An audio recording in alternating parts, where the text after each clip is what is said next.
Hello, I'm Jenny. I'm here at the museum and I am ready to show you a really cool sensory tray. It's been a while since I've done sensory trays, but sensory trays are some of my favorite ways to explore ideas and concepts open-endedly, make a little mess, and have a lot of creative fun.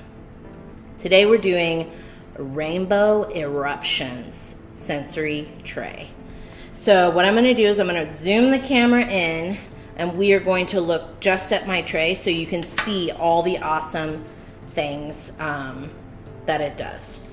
And remember, sensory trays are not about the outcome, they are about the experience of kiddos exploring materials with all their senses, making observations, noticing and sharing what they're seeing, and conducting their own small experiments themselves within the confines of a simple dollar store baking tray. All right, so now we're zoomed in.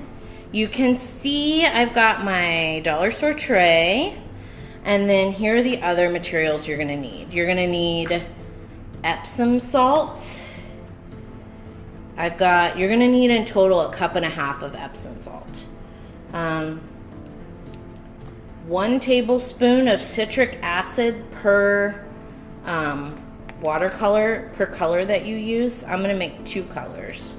So I got 2 tablespoons here of citric acid. Citric acid you can get in, I mean, it's the same stuff they use in food. It sounds kind of like scary, but it's just because of the word acid, but it's just, you know, it's in food as a preservative. I've got a box of baking soda and lemon juice, and I'm going to be using these squeeze bottles. You could also use, if you don't want to, you could use a pipette like this or an eyedropper. Or you could even use like a brush that you get really liquidy and drop. If you get the brush really liquidy, and then you can make drops onto our tray. And then I'm using liquid watercolors. These are great. They last forever. And the colors are just so vibrant and beautiful. So the first thing we're going to do is we're going to make our tray base.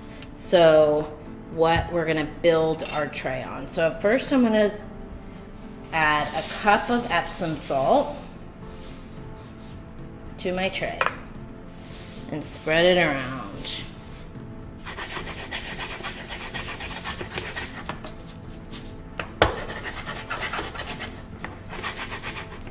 Okay.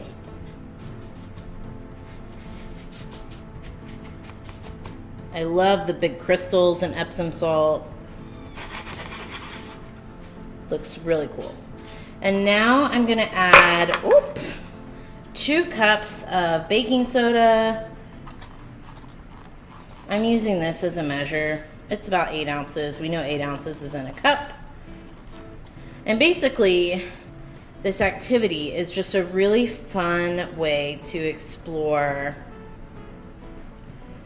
bases and acids through watercolor. And if you've got an older kid, you might talk about bases and acids. If you've got a younger kid, you might just set up this sensory tray and encourage open-ended exploration. Okay, and now I'm gonna add another 1/2 cup of salt. I tend to use just like one tool, like one measuring tool, and then use it for the whole thing, so the ratios are all the same. Okay, and so now we're going to gently kind of mix these together.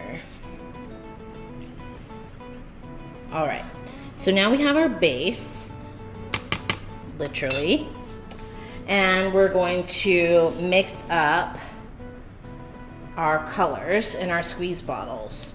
So in each squeeze bottle, I'm going to drop, I've got water, some water already in here, and I'm going to add my citric acid, a tablespoonish.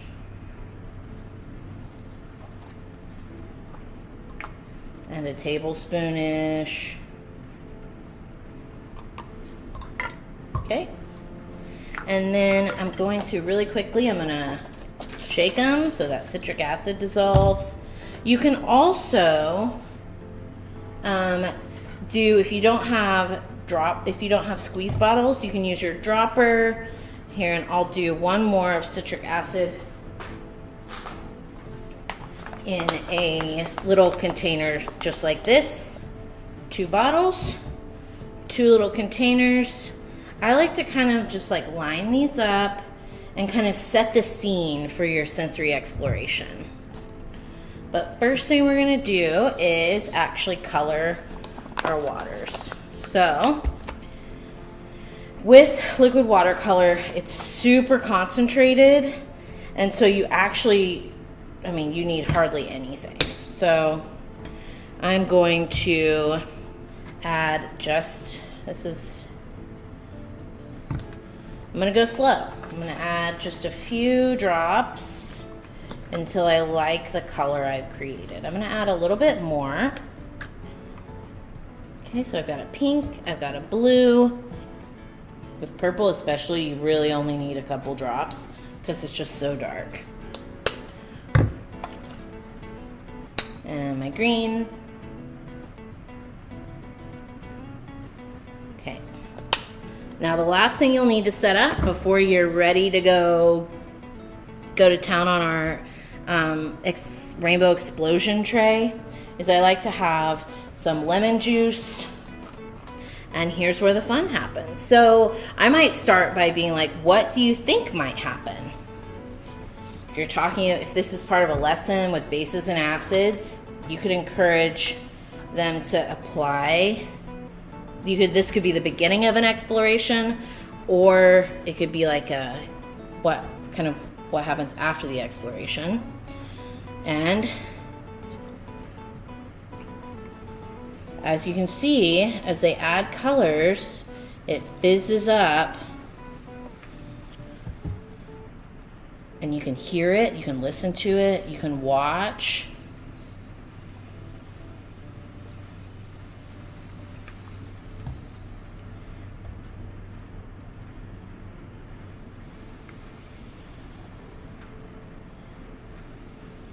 And the thing is, we're using so much baking soda that you can really do this for quite a while.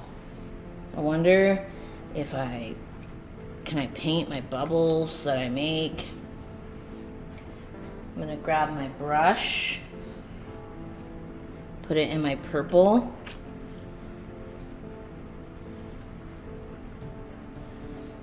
I can color my bubbles, and then as I add this paint, it gets even bigger.